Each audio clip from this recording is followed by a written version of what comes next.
This is Hebrews 12 and 11. Now no chastening for the present seemeth to be joyous, but grievous. Nevertheless, afterward it yieldeth the peaceable fruit of righteousness unto them which are exercised thereby. I'd like to start off by saying, Kol Haloyim La, Yahweh Bahashem Yahweh Shai, Bahashem Rehakwadash. Double honors to the apostles and the elders of GMS, and shalom to the elect. It's Brother Shamal, and I'm going to do just a quick, video flowing in the spirit. I guess, laying backing off of a video that one of the elders, Amnawala, did on spiritual growth, and it hit some points. And then now, as I watched the video, and it just made me think about, the experiences that I'm going through now, and, how, you got to apply these scriptures and use wisdom. So I'll read that again. Well, you know what? Let me start. I'll start from verse 12. This is verse 5. This is Hebrews 12 and 5. It says, and ye have forgotten the exhortation which speaketh unto you as unto children. My son, despise not thou the chastening of the Lord, nor faint when thou art rebuked of him. Right, and when you read it in NLT, I always go back and forth. It says, and have you forgotten the encouraging words Yahweh Bashem Yahweh Shah spoke to you as his children? He said, my child, don't make light of the Lord's discipline and don't give up when he corrects you. Yeah, because, like we read in verse 12, it said, chastising, while you're going through it, basically, it's not joyous, man. But the scripture just said, don't be broken when the Lord is chastising you, man.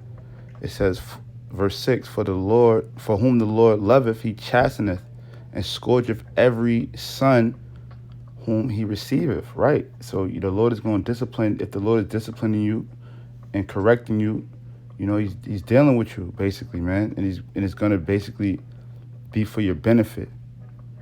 If ye endure chastening, Yahweh Bashem Yahweh Shah dealeth with you as with sons. So yeah, if you endure it, if you could deal with it, then the Lord is dealing with you as he deal with his sons. For what son is he whom the father chasteneth not? Right. So if a father don't discipline his son, then he really don't love him. There's a saying, spare the rod and spoil the child, man. So yeah, if you don't discipline your child, then ultimately you spoiling them, man. You're not leading them in correction. You don't really love them. It says, but this is verse 8, but if ye be without chastisement, whereof all are partakers, then ye are bastards and not sons, right? So if you go without chastisement, you're not a son, you're basically a bastard. It says, furthermore, we have had fathers of our flesh, our parents in the world. It says, furthermore, we have had fathers of our flesh which corrected us, right? Because, brothers that did have fathers, not every brother, grow with their pops, but those that did, it said, we have fathers in the flesh, and, sometimes they corrected us, they whooped our ass, the best they did what they could, to try to keep you on the straight and narrow, and it says, furthermore, we have fathers of our flesh which corrected us, and we gave them reverence, right? So, we give our, we love our, supposed to anyway, if you got any sense. So, we give reverence to our pops in the world, our parents. It says, and we gave them reverence. Shall we not rather be in subjection unto the Father of spirits and live? Right. So now when the Lord is dealing with us, the Most High, through his son, Yahweh Shah, when they're dealing with us, that's a beautiful thing, man. That's being in subjection, and ultimately you're going to live, because he's going to put you on, he's not going to let you stray away. It says, for they verily for a few days chastened us after their own pleasure, but he for our profit, that we may be partakers of his holiness. Right. And when you go into the NLT on that, it says, for our earthly fathers disciplined us for a few years. Because, they discipline you, your pops, he might discipline you while you under his subjection. But once you become a man, he can't really do too much to you now. You on your own, basically. He could give you some words of advice, but he can't really like discipline you. He can't whoop your ass no more. Your pops get old and you bigger than him. He can't really do nothing to you.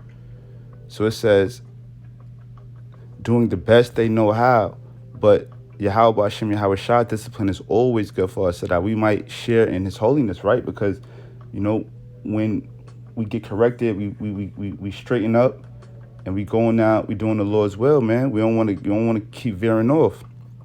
And then I'll read the verse 11 again where I started from in the beginning. It says, now chastening for the present it says, now no chastening for the present seemeth to be joyous, but grievous, right? So it's difficult when you're going through it. The shit hurt. You know what I mean? Sometimes your spirit get low for, because we're in the flesh. But like we said, don't be broken by it. But, it is just tough to deal with. It's not joyous. It's not an easy thing. Nevertheless, afterward, it yieldeth peaceable fruit of righteousness unto them which are exercised thereby. Right? So, basically it's going to get you right. It's for your betterment, man, because now if you went through this chastening, you're going to come out a better man, ultimately for the Lord. Let me get another scripture. This is 1 Corinthians. Salakia. 14 and 21.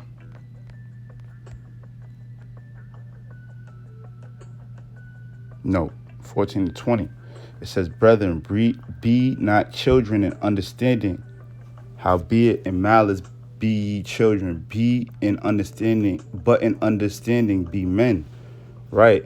So, when we go through now, and this is what the brother was speaking about in the video, when we go through the chastising or we go through shit and then we get through it, the Lord bring us through it, you're supposed to like learn from that, The Lord ain't just whooping your ass to just whoop your ass. No, you're supposed to learn from it. Correction means you don't do it again, or you think before you move. You don't make the same mistakes 1,000 times. Now, sometimes, Jake is hard-headed. The flesh get the best of you. Sometimes you do the same thing more than once. But ultimately, the purpose is for you to learn from that. The discipline is to learn from it and to think. It says, be not children of understanding. So as a man, you're supposed to like look back on certain things, and use it as an example. Like, all right, this is this was the outcome of that the last time. Let me not do that this time. Let me do better. Let me move better. Let me be responsible. Let me handle my business, as opposed to just, like Jake will get through something and then he won't apply the wisdom next time, and then he'll fall back into the same habits, and then the same shit will happen to him. And then he'll wonder why, when that could have been avoided because you're supposed to learn, handle your business.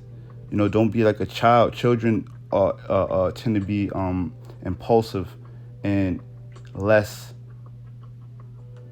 responsible, for lack of a better word. So yeah, they seem to be less responsible, more impulsive, and they tend to forget. So they don't learn the lessons that as a man we're supposed to have that understanding.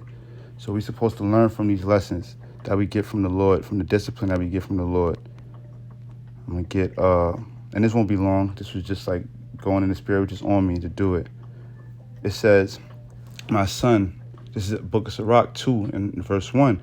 It says, my son, if thou come to serve the Lord, prepare thy soul for temptation. Right? So prepare to go through things, right? Well, you know what? Let me jump back. I'm going to get that in a second, but because you got to understand, it's a guarantee that we're supposed to go through stuff, man. The afflictions, Let me get 1 Thessalonians 3. This is 1 Thessalonians 3:3.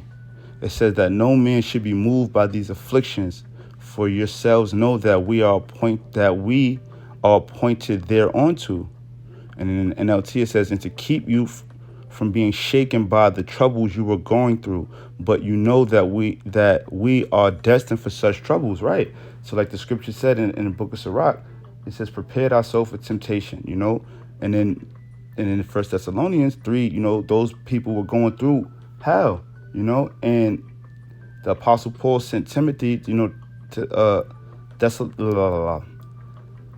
That's Solo Kanika. Salaki, if I said that wrong, but he sent them there because they were going through shit, and he wanted to, basically build their faith up, make sure that they wasn't being shaken and they wasn't losing faith, that they wasn't going to be broken, when they were going through those afflictions, man. And just like that in this world, when we go through shit, we supposed to not be broken from it, but basically be built up, you know. So I read again, Book of Sirach 2:1. It says, "My son, if thou come to serve the Lord, prepare thy soul for temptation." Right? So prepare to go through stuff. Prepare for the affliction that's ahead of you. It says, "Set thy heart aright and constantly endure." Right? So endure. You're enduring something, man. You got to take it. Constantly take it and make no haste in the time of trouble. Cleave on to him and depart not away. So cleave when you're going through these different afflictions and troubles, you're basically supposed to get closer to the Lord. Cleave on to the Lord and don't depart. Don't basically lean onto your own understanding, like the scriptures say. Don't try to just handle it on your own. Don't think you can't handle it on your own, because usually when you try to do that, you usually fuck it up even more. You usually make a bad decision and you end up worse than what you were before. It's sometimes better to just, put it all on the Lord, learn from the situation, ask the Lord, like, what am I supposed to learn from this? Allow me to learn from it. And and then when it's over, you act like you learned something from it. You don't want to go through that again. So it says, cleave onto him and depart not away. Don't leave, don't fall away. You're supposed to come closer, and thou mayest be increased at thy last end. Whatsoever is brought upon thee, take cheerfully, and be patient when thou art changed to a lower state. Right? So be patient. Don't react quickly. Don't try to just, because Jake hate pain, because that affliction is painful, man. That correction is painful, and you tend to what? You want to stop the bleeding ASAP. You see something going bad, you see shit crumbling, the first thing you want to do is now do whatever it can to stop it. But ultimately, you got to be patient, man, because it's a lesson that got to be learned from it. The Lord don't just hand out ass whoopings to the men that he loves for no reason. It says, and this is in this verse 4, this is a very hard scripture to apply when you're actually going through it in real time. Because being brought to a lower state and taking that cheerfully is tough, because for every man it's a different low. For some men it might be losing some things that he have. It might be losing family members, might be losing, a job. But for other men it might be losing your house. It might be being homeless for a while, It could be anything, but the Lord, but each man has a different measure that they could bear. But ultimately, that's hard when you're dealing with it. Every man got a different rock bottom or a different lower state that the Lord is going to bring them to. But it says, whatsoever is brought upon thee, take cheerfully and be patient when thou art changed to a lower state. Be patient. The Lord is doing it for a reason. It's for the betterment. It says, for gold is tried in the fire, and acceptable men in the furnace of adversity. So yeah, when we go through that fire, just like gold, you get out the impurities and it comes out pure. Pure gold with none of the other mixed up gunk in it. They got out all of the impurities. It's pure gold, solid gold. So it says, just like gold, when you put it through the fire, it's burning out those impurities, and acceptable men. So now the fire we go through is what? The furnace of adversity, dealing with things, getting corrected, chastisement, being brought to a lower state. Those things are to ultimately make you an acceptable man, bring forth peaceable fruit to change you, man, to make you more in the image of the Lord, to walk, straighten you up, correction, I'll get maybe one more, let me see. Matter of fact. So this is Book of Sirach 11:14. It says, prosperity and adversity, life and death, poverty and riches come of the Lord. Right? So whatever state you're in, this is coming from the Lord for a reason. The Lord is in control of that. And, we all know that. But sometimes you got to reiterate that. Because, for example, what really motivated the video was this last 2 weeks I've been going through a lot of hell. And as I'm going through it, it's like the things that I was worried about, they shit just happened. I knew, like, I was already worrying about it for the 2 weeks, but then it just all came to a head and shit just hit. And then it was like, I tried to fix it quick. I tried to like do what I can to fix it, and then more shit just happened on top of that, to the point where I was like, this is not, it's a meaning to this. This ain't no coincidence that you want some bad shit happen, or what seemed to be bad, and then you try to fix it and do this, and then when you do that, the next move happens, something bad happened with that move. That's when I was like, you know what? And I'm just being vague, but I'm just like, when that happened, I was like, you know what? The Lord is trying to tell me something, man. And at the time, I'm like, I'm worried about cares of the world, and the burdens and the shit that Esau, because it's a squeeze right now, and every brother's going through it. But ultimately, these things, this is coming from the Lord, and I had to sit back and I had to think, like, because I was really out of options. I was exhausting every option I had, and then it was to the point where nothing was working, and it was to the point I was like, all right. You cry to the Lord and you ask him, like, what am I supposed to get from this? And then, the Lord will sup with you, and then he'll tell you what you're supposed to get from it. When you read these scriptures, you understand. It's like, yo, listen, handle your business. Stop fucking around. You're playing around. You got to become a man, and a man of the Lord, and a man in general, handling your business. Don't be out here winging it, handle your business. Don't be out here taking part in too much fun. Like, it's not the time for that. This is the time to be handling your business. That's it. Do the work, handle whatever responsibilities you got, and that's it. And do it and do it and do it. It ain't, that's it. It's simple. Don't make it too much.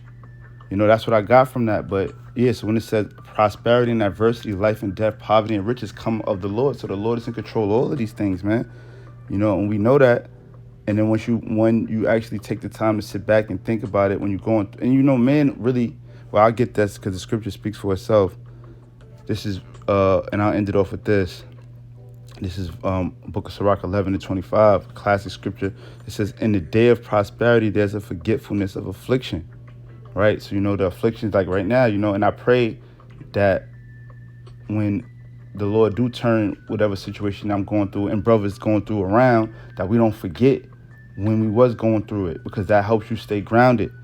But it says in the day of prosperity, so when things are going good for you, there is a forgetfulness of affliction. So you forget about the hard times when shit. Yeah, Salakia, man, my phone got cut off. But it says, when it says in the day of prosperity, there's a forgetfulness of affliction. So yeah, like I was saying, so when shit turns around, you forget about when it was bad, And in the day of affliction, there is no more remembrance of prosperity. Yeah, when you're going through stuff and you're going through that, when you're going through those troubling times, man, you don't even think about when stuff was going good for you. You don't even remember that, But that's why, I pray that, bros could learn, and myself included, and apply.